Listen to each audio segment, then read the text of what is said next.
کہانی شروع ہوتی ہے۔ مولا بخش اتنا اونچا ہاتھی تھا کہ اس کے قد کے برابر ہاتھی نظر سے نہیں گزرا۔ مولا بخش بہادر شاہ ظفر کے ہاتھی کا نام تھا۔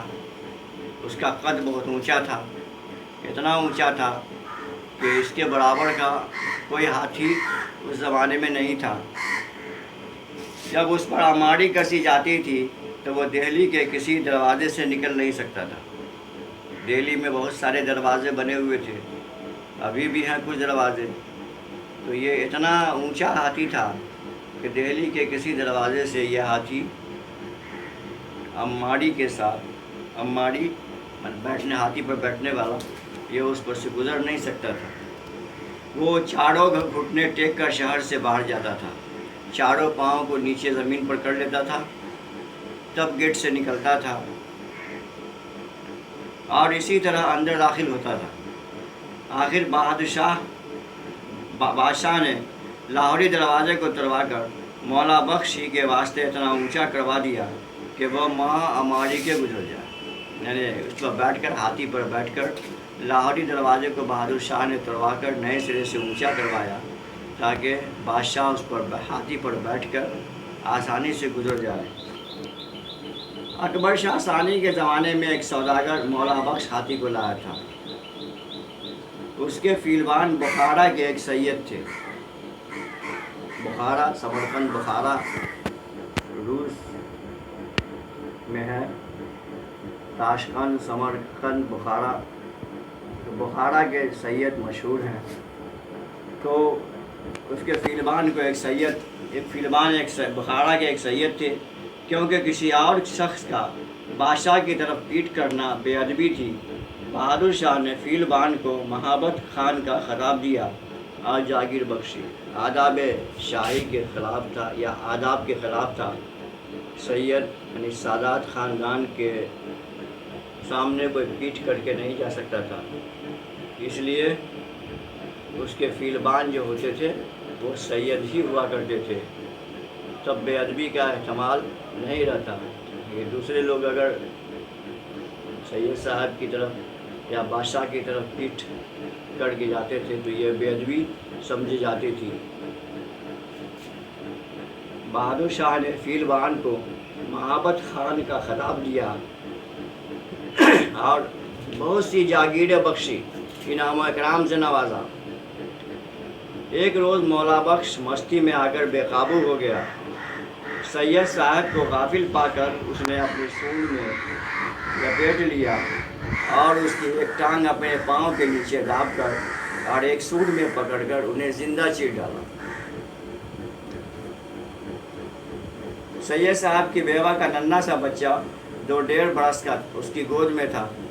بیچاری خاوند کے غم میں روتی پھرتی آئی اور اپنے بچے کو مولا بخش کے آگے ڈال کر کہا، لے منہ اس کو بھی مار ڈال۔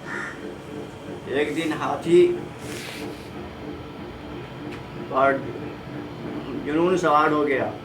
اس نے غصے کے عالم میں آ کر سید صاحب کا بیٹا جو ننھا سا تھا، 1.5-2 سال کا تھا، اس کو زمین پر پٹک دیا اور ایک ٹانگ سونڈ میں، ایک ٹانگ پاؤں میں رکھ کے اس کو چیر دیا۔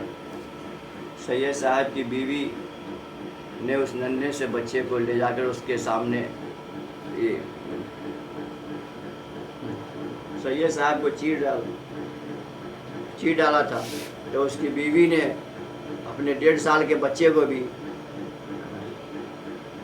جا کر ہاتھی کے سامنے ڈال دیا اور کہا، لے منہ اس کے باپ کو تو تم نے مار ہی دیا، اب اس کو بھی مار دے، اس کو بھی چیر ڈال۔